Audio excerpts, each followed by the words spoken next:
Hello friends, ഒരു ചെറിയ information pass ചെയ്യാൻ വേണ്ടിയിട്ടുള്ള ഒരു വീഡിയോ ആണ്. കുറച്ച് ദിവസമായിട്ട് നമ്മളിപ്പോൾ സോഷ്യൽ മീഡിയ അതുപോലെ തന്നെ ന്യൂസുകളിലൊക്കെ കണ്ടും കേട്ടുകൊണ്ടിരിക്കുന്ന ഒരു സംഭവമാണ്. കൊച്ചിൻ സേലം ഹൈവേയിൽ വെച്ച് മലയാളികളുടെ കാറ് ആക്രമിക്കപ്പെട്ട ഒരു സംഭവം. ഇതിന് പിന്നിൽ മലയാളികളായ 4 പേരെയാണ് തന്നെയാണ് പോലീസ് അറസ്റ്റ് ചെയ്തിട്ടുള്ളത്. അതിലൊരു സൈനികനുണ്ട് എന്നൊക്കെയാണ് നമ്മൾ ന്യൂസ് വഴി നമ്മൾ അറിഞ്ഞത്. അപ്പോൾ ഈ ഒരു സംഭവം കേട്ടപ്പോൾ എനിക്കുണ്ടായ ഒരു 1-2 അനുഭവങ്ങൾ നിങ്ങളുമായിട്ട് ഷെയർ ചെയ്യാൻ വേണ്ടിയിട്ടാണ്. ഇതൊരു ചെറിയൊരു ഇൻഫർമേഷനും കൂടിയാണ്. എന്താണ് സംഭവം എന്ന് വെച്ചാൽ, ഞാൻ ഏകദേശം ഒരു 2015 മുതൽ 2023 നവംബർ വരെ ഈ റൂട്ടിൽ ഒരു മാസത്തിൽ ചുരുങ്ങിയത് ഒരു 4 തവണയെങ്കിലും യാത്ര ചെയ്തിരുന്ന ഒരാളാണ്. ഈ യാത്രയിൽ കൂടുതലും ഞാൻ ഒറ്റക്കാണ് വണ്ടിയിൽ ഉണ്ടാകാറുള്ളത്. അപ്പോൾ ഇതുപോലത്തെ ചെറിയ ചെറിയ 1-2 ഇൻസിഡൻസുകൾ എനിക്ക് ഈ റൂട്ടിൽ നിന്ന് ഉണ്ടായിട്ടുണ്ട്. പക്ഷെ വലിയൊരു ആപത്തുകളിലൊന്നും ഞാൻ പെട്ടിട്ടില്ല. പക്ഷേ എൻ്റെ ഒരു സുഹൃത്ത്, എനിക്ക് വളരെ അറിയുന്ന ഒരാൾക്ക്, എൻ്റെ അതേ ഫീൽഡിൽ വർക്ക് ചെയ്യുന്ന ഒരാളായിരുന്നു. ഞങ്ങൾക്കൊക്കെ അവിടെ ബിസിനസ്സായിരുന്നു, സപ്ലൈ ആയിരുന്നു. അപ്പോൾ ഇതുമായി ബന്ധപ്പെട്ട് ഈ കേരളം, തമിഴ്നാടും കർണാടകയിലൊക്കെ ഞങ്ങൾക്ക് സഞ്ചരിക്കേണ്ടി വരും. അപ്പോൾ ഈ കൂടുതലും എനിക്ക് ഈ റോഡായിരുന്നു ഷോപ്പ്. അപ്പോൾ ഷോപ്പ് ക്ലോസ് ചെയ്തിട്ട് ഒരു 11 മണി കഴിഞ്ഞതിന് ശേഷമാണ് മിക്ക ദിവസങ്ങളിലും ഞാൻ നാട്ടിലേക്ക് വരുമ്പോൾ വരാറുള്ളത്. അപ്പോൾ എന്തായാലും ഈ ഒരു ഭാഗത്ത് എത്തുമ്പോൾ 12 മണി കഴിയും.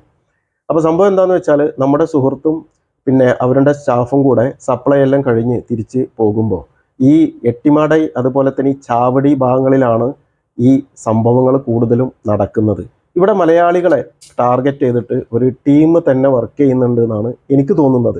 പിന്നെ ഇത് പോലീസിൻ്റെ ഒക്കെ അറിവോടെ തന്നെ ആവാനാണ് സാധ്യത, അല്ലാതെ അവർ ഇത്രത്തോളം ധൈര്യത്തിൽ കളിക്കൂല. കാരണം പിന്നെ വേറെ ഇതിലുള്ള ഒരു പ്രശ്നം എന്താണെന്ന് വെച്ചാൽ, ഈ ഇങ്ങനെയുള്ള ഒരു സംഭവം ഉണ്ടാകുന്നവരാരും ഇത് പോലീസിൽ ഒരു കംപ്ലൈൻറ്റോ കാര്യങ്ങളോ ഇന്നേ വരെ കൊടുക്കുന്നില്ല. കൊടുക്കാത്തത് എന്താണെന്ന് വെച്ചാൽ, പ്രത്യേകിച്ച് പിന്നെ പോലീസ് സ്റ്റേഷനിൽ കംപ്ലൈൻറ്റ് കൊടുത്ത് അതിൻ്റെ പിന്നാലെ പോകേണ്ട ബുദ്ധിമുട്ടുകളൊക്കെ ആലോചിച്ചിട്ടായിരിക്കാം. പോകാനുള്ളത് ഏതായാലും പോയി, അതുകൊണ്ട് ഇനി പിന്നെ അതിൻ്റെ ബാക്കിൽ നടന്നിട്ട് കാര്യമില്ല എന്നുള്ളൊരു തോന്നൽ കൊണ്ടായിരിക്കാം എന്നാണ് എനിക്ക് തോന്നുന്നത്.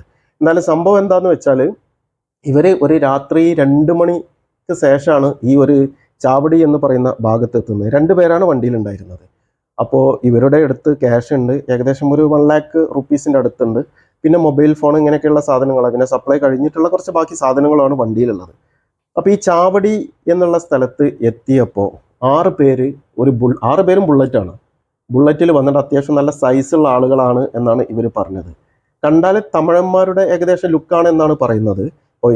പിന്നെ എന്ന് വെച്ചാൽ, നമുക്ക് ലുക്കിൽ മാത്രം നമുക്കൊരാളെ നമുക്ക് കുറ്റപ്പെടുത്താനും പറ്റില്ല. കാരണം കേരള തമിഴ്നാട് ബോർഡറാണ്. അത് മലയാളികളാവാനും തമിഴന്മാരാവാനും സാധ്യതയുണ്ട്. അപ്പോൾ നമുക്ക് ഒരു കൂട്ടരെ മാത്രം നമുക്ക് കുറ്റപ്പെടുത്താൻ പറ്റില്ല.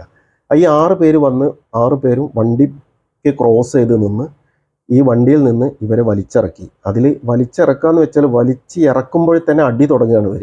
6 പേരും കൂടെ ഈ 4 ഭാഗത്ത് നിന്നിട്ടും ഈ 2 പേരെ തലങ്ങും വിലങ്ങും അടിച്ച്, അതിൽ ഒരാളുടെ താടിയല് വരെ പൊട്ടിയിട്ടുണ്ടായിരുന്നു, ഈ ഭാഗത്ത് അടിച്ച്. പിന്നെ ഈ 6 പേരും തമ്മിൽ പരസ്പരം സംസാരിക്കില്ല, വായ തുറക്കാത്ത രീതിയിലുള്ള പെരുമാറ്റമാണ്. അത് ചിലപ്പോൾ ഇവരുടെ ലാംഗ്വേജ് നമ്മൾ ഐഡൻറ്റിഫൈ ചെയ്യും എന്നുള്ളത് കൊണ്ടായിരിക്കുമെന്നാണ് എനിക്ക് തോന്നുന്നത്.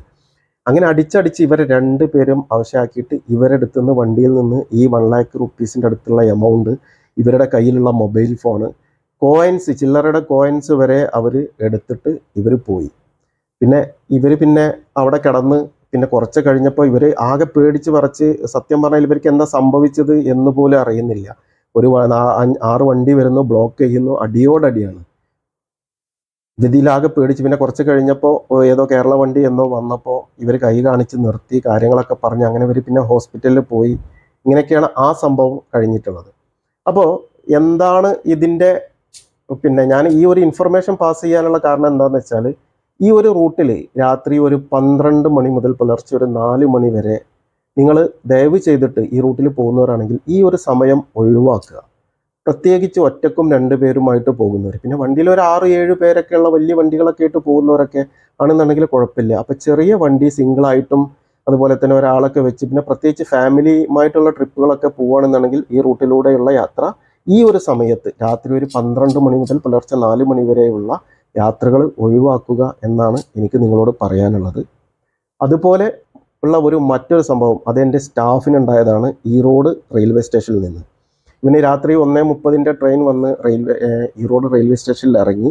അപ്പോൾ ഞാൻ റൂമിലാണ്. റെയിൽവേ സ്റ്റേഷനിൽ നിന്ന് എൻ്റെ റൂമിലേക്ക് ഏകദേശം 2 കിലോമീറ്റർ ഡിസ്റ്റൻസേ ഉള്ളൂ. അപ്പോൾ ഇവന് റെയിൽവേ സ്റ്റേഷൻ്റെ അകത്ത് നിന്ന് ഓട്ടോ വിളിച്ചാൽ ക്യാഷ് ഒരുപാട് വരും. പിന്നെ തമിഴ്നാട് നിങ്ങൾക്കറിയില്ല, ഓട്ടോ ചാർജ് ഭയങ്കര ചാർജാണ്. അത് ഒന്ന് കുറഞ്ഞ് കിട്ടല്ലോ എന്ന് വിചാരിച്ച് ഇവൻ പുറത്തിറങ്ങിയിട്ട് ഒരു ഓട്ടോ വിളിച്ചിട്ട് നമ്മുടെ റൂമിൻ്റെ ലൊക്കേഷൻ പറഞ്ഞു കൊടുത്തു. അങ്ങനെ വണ്ടിയിൽ കയറി ഓട്ടോ ഒരു 100 മീറ്റർ ഫ്രണ്ടിലേക്ക് വന്നു. അപ്പോൾ ഒരു സ്ത്രീ കൈ കാണിച്ചു. സ്ത്രീ കൈ കാണിച്ചിട്ട് വണ്ടിയിൽ പിന്നെ ഞാനൊന്ന് കയറിക്കോട്ടെ, എനിക്ക് കുറച്ച് അപ്പുറത്തേക്ക് പോകണം, എമർജൻസി ആണ് എന്ന് പറഞ്ഞപ്പോൾ ഡ്രൈവർ എൻ്റെ സ്റ്റാഫിനോട് ചോദിച്ചു കയറ്റുന്നതുകൊണ്ട് കുഴപ്പമുണ്ടോ എന്ന് ചോദിച്ചു. അപ്പോൾ പിന്നെ ഇവന് ഒരു സ്ത്രീയല്ല, അത് അത്യാവശ്യം പ്രായമുള്ള ഒരു സ്ത്രീയാണ്, ഒരു 55-60 വയസ്സിൻ്റെ അടുത്ത് പ്രായമുള്ള ഒരു സ്ത്രീയാണ്. അപ്പോൾ ഇവനും ഒരു സംശയം തോന്നില്ല. അപ്പോൾ ഇവൻ എന്ത് ചെയ്തു, ഓക്കെ കുഴപ്പമില്ല, നിങ്ങൾ അവരെ വിട്ടെടുത്തിട്ട് തന്നെ വിട്ടെന്നാൽ മതി എന്ന് പറഞ്ഞു ഓട്ടോയിലേക്ക് കയറി ഒരു 10-20 മീറ്റർ ഫ്രണ്ടിലേക്ക് പോയിട്ട് പിന്നെ ഓട്ടോ യു ടേൺ എടുത്തു.